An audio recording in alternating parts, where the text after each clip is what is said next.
Stella Clarke. Hi and welcome to Dialect. Hi. First of all, Stella, it's a bit of a grand thing to have a Bristolian, or someone who at least lives near Bristol, being an ex-governor of the BBC. When did you first start and how did you come to be appointed? Well, I was in the days when they started to say, we must have a woman on this. And, in fact, amazingly, there were 12 governors of the BBC then, and there was only one woman who was about to retire. So who was that? Oh, she was Scottish. Lady Avonside, I think her name was. Okay. Yeah. What were your credentials then? How come you were on the shortlist? Not just because you were a woman. No. Well, I'd done a few other things, and I think one of the most important thing was that I did know the then Vice-Chancellor of Bristol University, and they were looking for somebody, and the civil servants just weren't turning up anybody, because actually I think they never knew where to look. It was interesting later on when they did, I went to see Question Time on one occasion, when they just started on television, and there were some very interesting women on who weren't actually necessarily political. And I said to the producer, who was a woman, where are you finding all these interesting women? And she said, I found them all from other women, which I thought was a very interesting example. Anyway, the then chairman of the BBC, who was equally actually a Scot, and had been Vice-Chancellor up at Edinburgh University. And it was in the time of quite a bit of student unrest. And then... what year are we talking about? Oh, gosh. It was the end of the 70s, sort of towards the end of the 70s. I think it was about 75. I should have looked it up, but I didn't. And he wrote round to all his Vice-Chancellor friends and said, can you find me an independent woman, preferably non-metropolitan? So I became known as the non-metropolitan woman, which I was actually rather glad to be called in a way, because an awful lot of people get appointed to things when they're in London. Okay, so how did you find it in that virtually all-male world? I'd started doing things in local government as a councillor, where there were very few women then. But you learn how to do that one, actually. Did you find that there was a slightly patronising attitude towards you because you were a woman? Is that still around in the 70s? It can be. But on the whole, I think then people did try and be helpful, actually. And I didn't find it that difficult, although sometimes you get out of the loop, if you like. I mean, people will talk about things to themselves. I mean, there's the old joke about which loo you're in, whether it's the ladies or the gents, and more people talk in one than the other. So I got a bit left out of that one. But on the whole, I found lots of people sometimes wanted to talk about things which they found slightly more difficult sometimes to do it with male colleagues. Now, I know one of the criticisms of some of the governors, I'm thinking about in the 1980s, Marmaduke Hussey, for example, was that a lot of the things that were being discussed at the BBC when he first was made governor apparently didn't even have a television in his house. Did you ever find sometimes you were discussing things as a governor which you didn't have full knowledge of? Maybe millions of people have watched programmes. Did you have to watch all these things, and were you given tapes to make sure you knew exactly what you were discussing? No, I watched a lot. And in fact, I had a television, and the BBC made the aerial, right, because actually we didn't have very good reception, so that was good. So the BBC came and crawled all over the roof, made sure it worked. And I went round a lot of the programme people. You could go anywhere. And I think that was very important. I'd learnt the job, what I did later on and then, from being a local councillor. In an independent council, so there was no politics. You had to learn for yourself and you had to convince other people of what you wanted. There was no caucus behind you. And I learnt more from that council than anything else. Now, a lot of people look upon that period, the late 70s, early 80s, as a bit of a golden age, because we had a lot of politics came into the BBC in the mid-80s. In fact, broadcasting generally, it started to become more of a commercial organisation, being told, you've got to compete internationally. So what was it like? How did you find, your little tours around the corporation? There was a huge ethos for the BBC, huge. And in fact, people practically weren't spoken of if they went off to, say, HTV, as it was in those days here. So it's very tribal. It was a bit. But on the other hand, it was equally a huge feeling that this was a very important, which it was, organisation, setting the tone, setting standards. And there's no doubt about it that the standards that were set in those days, and the earlier ones, in the BBC, set it for the whole of the British television, I think. OK, what about some of the controversies? Because you were there for a while. There must have been some things that came across the BBC board's table which were real nail-biting, particularly when you've got two factions, political factions, using the BBC in a way as a whipping boy and fighting things out across the board table. You didn't fight it out over the board table. I always think one of the interesting things, I've been on a number of different quangos, and the minute people get appointed on them and become part of a board, they actually drop their politics. Do they really, or do they just say that? No. I'm not silly. I know what they're up to. And that's one of the things about being a woman. You very often do know what people are up to. But no, on the whole, there are always the odd people, who are the exception. But actually, most people didn't and don't. And but there was an interesting one when I was there, and that was much more about freedom of speech, as far as the BBC were concerned. Very important. We had the Idi Amin session. I don't know if you remember that, but Idi Amin had got very angry with the BBC's World Service. He was a dictator, wasn't he, of Uganda? He was a dictator in Uganda. Which, of course, was an ex-British colony. That's right. And he had said that he was going to get rid of all the Asian immigrants. Well, they weren't that immigrant. A lot of people had been there for generations. And that if the BBC didn't shut up, they were not only going to kick them out, but they were going to actually kill a whole lot of people. And I can remember a board meeting where we had to make a decision as to whether we were going to go on repeating Africa truthfully, as it was seen, or we saw it, or our reporters saw it, or whether we were going to bow down to this, in which case no one in Africa would ever believe us again.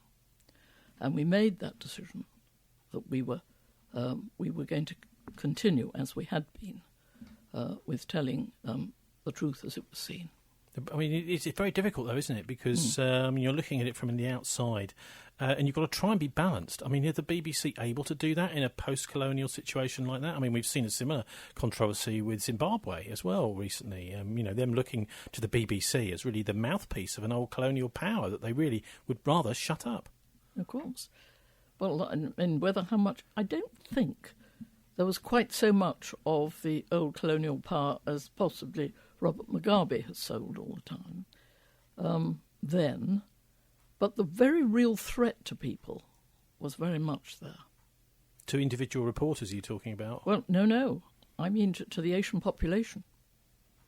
What was that about? Just remind us, because there was a lot of migrants brought in, I suppose, under the colonial days into Uganda by the British colonial powers, and what was happening was that there was almost a kind of race war breaking out with the indigenous native people, represented by Idi Amin, saying, "We don't want these people here." How do you report that in a balanced way? It's very difficult. It is difficult. But they were people who'd been there for generations. People move around the world, as we've seen only too often now. We happen to be seeing an exceptionally busy time at the moment. But if you look back in history, people have moved around, Look at all of us. We're all, from goodness knows where, joined up. Are there any characters around the table at the BBC board that you remember particularly? Any what? Characters. Yes. And if I can remember all their names, that's my problem. There were some very interesting people, because we had very specific people representing. So, for instance, we had Vic Feather on. We always had one trades unionist. Vic was a huge character. I don't know if you remember his name, but lots of people listening will. And he was head of the TUC. There was another man whose name I'm going to forget, but he actually was a Bristolian. And he was head of the Shop Workers Union, I remember. So other people will remember that. And those were there while I was there. And Vic particularly was a huge character. I mean, are we talking about he's able to make his point around the board in quite a humorous way and a way that will stick in your mind, or what? Oh, yeah. And he wasn't, always ready to say something. Mind you, most of the people were ready to say something. I mean, one of the women there was, the mother of the man who now runs the Tate. Go on, there's one for you to remember. Okay, well, we'll look that one up, yeah. Well, I shall remember it in a minute. I should have written them down. But they were a very interesting bunch, but there were always, there was a representative who had been something like a diplomat, or because they were representing really the Foreign Service, as it was then. So there would have been someone like that, and they were interesting people. There was always someone representing Scotland, Wales, and Northern Ireland. They were a great bunch. But there was never then anyone representing England, which is quite interesting. Well, it's a bit like now, isn't it? England Where often gets left out. Well, it does. We've got the Scottish Parliament, haven't we? The Welsh Parliament, and no English Parliament. And we're back again to that. But I think they now have an English representative as a trustee or whatever they're called now. So when you were discussing things and deciding on policy for the corporation, and I suppose even approving things like pay, that kind of thing, did you generally come to a consensus, or did you ever have to vote? And are there any memorable votes you remember? Michael Swan, who was the chairman, always used to do a consensus thing. He was like that. And if you said something that he didn't agree with, he would always say, "Now that's a very interesting idea," and you knew that was a dead flop. That was not going to get through. But no, it wasn't acrimonious in any way. It was actually a very interesting and enjoyable board to be on. And we used to have all senior managers who were running, Radio 1, Radio 2, and there'd be so you got all of those, BBC 1, 2, obviously, and they would be there, not always for the whole meeting, because we met every fortnight. It was quite a heavy crikey, load. Yes, that is more than most boards, isn't it? And then we had a huge number of advisory councils, and I used to chair the board for the advisory councils, which included Northern Ireland and Scotland and Wales. And that was very interesting, because they also had an agricultural advisory council, I'm not sure if they still do, and a religious advisory council, and I think a business one, yes, there were. And there was a general one, where there were the most amazing people on that, the sort of great and good who turned up doing dancers and, all sorts of people were on that. Well, I mean, Northern Ireland, you mentioned there, that must have been a pretty hot one, because, of course, the Troubles were going on in the late 70s, weren't they? They were. I went over there a few times. And one of the things which was interesting was, there were two things, I suppose, that one hadn't really thought through. One was that people who were news people longed to go over there because the news was so tight and, immediate. And the other thing was what a huge amount they learnt in the hospitals from people being damaged. So that I think it's Royal Victoria, isn't it, in Belfast, was absolutely in the forefront of all the sort of things like burns units and things like that, learning how to put people together again. Well, it's good to see things have straightened themselves out in Ireland with Mo Mowlam and the Good Friday Agreement, which has brought both sides together. That's lovely that we haven't got that these days. But anyway, you left in the early 1980s, the BBC. Yeah. What are your thoughts about the way things have gone since then? Because it's a very different corporation now. It's being told you've got to compete in the international market for international viewers, and essentially there's not a lot of difference in the marketplace anyway between somewhere like BBC and Rupert Murdoch's Fox News or Sky. Well, I'd argue with that, but never mind. We won't Well, have they're that fighting in argument the now. same marketplace. Yeah, That's it's the point. same marketplace. I quite agree with that, but I don't think it's done in quite the same way. It's very it is very different, and yet in some ways it's the same. I mean, I do think that standards are hugely important. I mean, if you don't keep those up, forget the thing. But and I do think that in many ways, some of the ways they've had to cut what they do. I mean, for instance, there was a hugely important makeup department, and they were very good indeed at making up people, for appearing on television, etc. But they equally had a very good school, which used to take a lot of apprentices, to learn how to do things like that. That went. And the same things they had a dress department and clothes, what my grandchildren would call dressing up stuff, things like that. And that's gone. And I think, those things which sort of led the way and taught people how to do things, an awful pity that had to go, but still, there you go. You don't get the licence fee you want, you don't. The other thing, of course, is whether the BBC is prepared to challenge the establishment. Have you noticed any change in the spine of the BBC, I suppose, over the years? Well, I was very disappointed that they got that sort of political hiccup that went on when Greg Dyke went. I thought that, I hoped that wouldn't have happened at the same time. That was all over the Iraq War, wasn't it? And Andrew Gilligan had been on the Today programme saying that the dossier that was used as a reason for the Iraq invasion was so-called sexed up, essentially. And he was later, of course, proved right. But the government of the day managed to squeeze Greg Dyke out at the time. Why do you think that's important then? Because, it was almost inevitable, wasn't it, that because of the political furore over that Dyke wasn't going to survive it? I think it's the way you play the game, as it were. I would have thought he could have. I was surprised he went, because he's quite a tough egg. And I think he was doing a good job at the BBC at that point, and I think it was a great pity because it needed somebody strong and to give people confidence.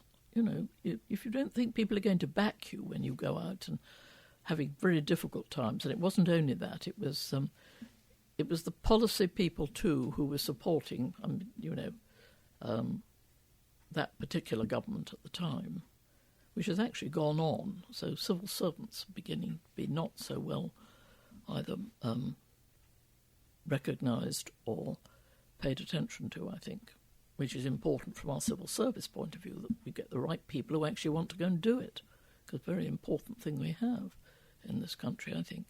It's very difficult for someone like Greg Dyke to carry on if he hasn't got the support of the governors at the time, or the trust as they are now. Agreed. But, the whole thing was they made it into a trust, which to me makes no sense at all. Well, what's the difference? I always thought I was a trustee for the public anyway. So what's the difference between the BBC Trust, chaired by Lord Patten, as it is now, and the Board of Governors that you were on? What's the difference as you see it? I'm not sure what it is, to be quite honest. I consider things are playing games when you say everybody must meet in a different building because they must be influenced otherwise by whatever they're doing. Nonsense. And that's the sort of thing that happened. They meet in a different building. They meet in Broadcasting House. And it was rather like in those days we used to go round and hold board meetings occasionally in different parts of the country, which was meant to be sort of showing your face, as it were, which probably most people had not a clue we were there. So I always thought that was a bit of nonsense. But you did have a dinner which you entertained a whole lot of people representative of different communities that you were going to, and that worked quite well. And we did do public meetings. I did a couple of public meetings, which is quite interesting in a way, because I'd grown up to be very much thinking I was us and not them. And you go to take a public meeting and suddenly you're them and not us. But I quite enjoyed doing it because I'd done that sort of thing, as a local councillor. It didn't worry me that. But OK, what about the more modern BBC, though? Do you think it does the cultural potential of the nation credit? I think it could do better. I mean, I have great hopes of the new Director General. I think he's an interesting man who's come and has been outside the BBC for a bit, running not a very easy organisation. And Royal Opera House, wasn't it? I mean, that's fairly noted for having all sorts of rather high-powered people all wanting to do different things. So I think that's an interesting one. And I dropped him a note to say, good luck, roughly, and to remind him, actually, that Michael Swan, when he was chairman, used to say, wake up in the middle of the night and say, I wonder who's doing something that I'm going to have to answer for in the morning. And I said, I hope this doesn't happen too often to you. And he dropped me back and said, not too bad, the sleeping habits so far. Okay. Well, you've also, when you finished with the BBC, you went on to chair a housing association in Bristol. That was in the mid-late 1980s. Tell us, what is a housing association and how did you, find that job? Oh, it's very interesting because I've always been interested in housing, in public housing. Why? Well, because I came out from university at a time when people were actually... there was a huge problem with housing. I mean, it was... Well, like now? Not now, yes. Worse than now, much worse than now. And it was everybody living with the in-laws, jolly lucky, and generally a couple of children in the room as well, that sort of thing. Very difficult to keep a marriage going as it was, and lots of difficult problems. So I found that I wanted to do that, and that's what I did. And then I finished with local government because it became political. And to be quite honest, I'm not a politician. I mean, did you find a similar thing at the BBC as well, or was it only in housing that you found politics coming into, sort of almost circling around trying to influence things? Well, I suppose you could argue that everybody manages in a sort of semi-political way with a small p. What I'm saying is I'm not political in that I don't fly a flag for any party.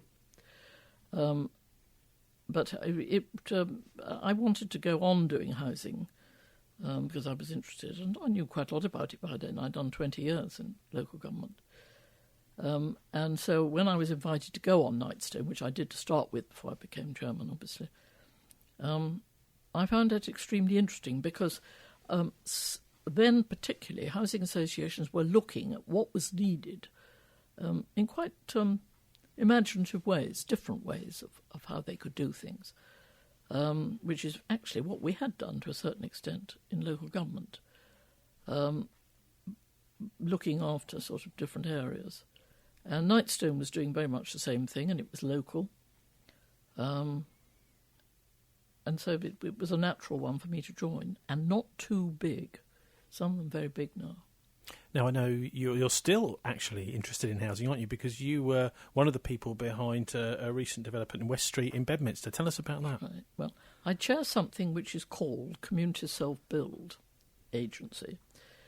And I was asked to actually do that by the Housing Corporation, which I was on at the time, because they had a responsibility for looking after self-build. Now, it's now defunct, isn't it? But That's it was defunct. the government body. It's something else now. It was the government body that was supposed to be in charge of housing and funding housing associations, Correct. making sure that there was plenty of money out there for social housing. That's right. It's called the Homes and Communities Agency now. We're always renaming things in this country, and I don't know how much difference it makes, but never mind, as long as we know what they're called. So I gradually became chairman of that. And the one I did in West Street we've done it for quite a long time, actually, this, mostly originally for young unemployed,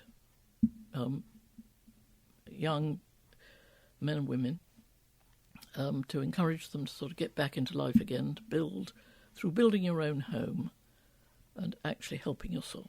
How can you persuade someone to build their own home if they don't actually own it at the end of it? Well, it's an interesting thing, but I've asked a number of people this who've done it, and I said, what do you feel about this? And they say, no, you don't realise that when you actually build it, you get an ownership of it. And I do see that, actually. And they definitely do feel that.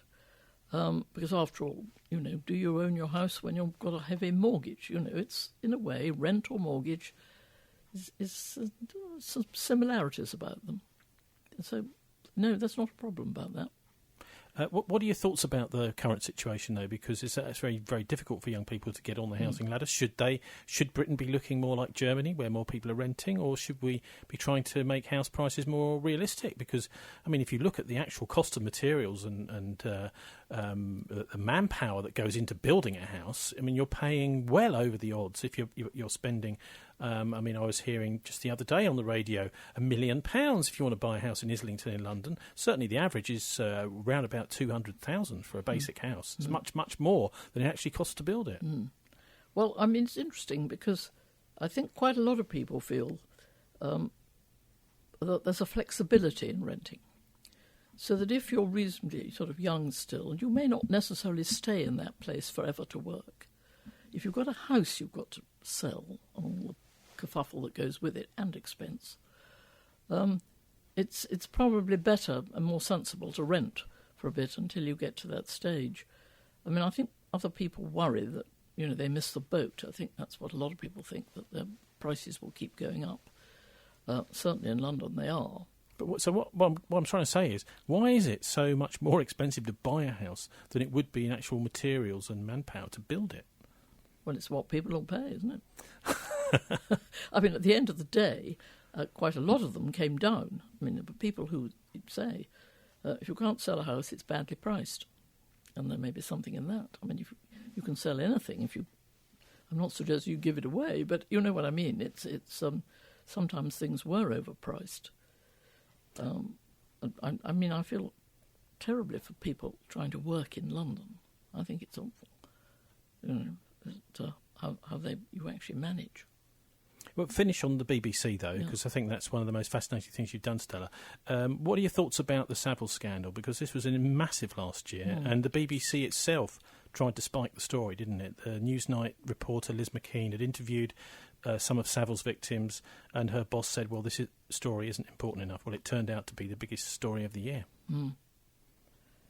Well, it's interesting because, I mean, I was a governor at the time, but I never heard a dicky bird. And I went through all my old governor's minutes to see whether I could find any reference, and I couldn't. So I went up to Dame Janet Smith's inquiry, because I thought I should. I thought probably the only person who's left alive who was still a governor then, because I was quite young as a governor, in fact. And it was actually, they were interested at the sort of level of involvement we had. They had no idea. The young barristers or barristers who were sort of involved in doing it. I mean, there's only one thing. I mean, I do know. I mean, I've heard obviously all sorts of things since about Jimmy Savile, but I do think it was a very different time. I mean, when you think that it was very much the time of pop stars and people trying to break into the rooms they had in hotels and all that sort of, nonsense going on. And lots of screaming people all over the place. You get a bit of that now, obviously you do, but the culture was different. And I think I'm not suggesting that anyone ever thought it was a good idea to be assaulting children or anything like that. I think a few girls put themselves in foolish places sometimes, but, that's life, isn't it? And how do you think it's been dealt with at the BBC?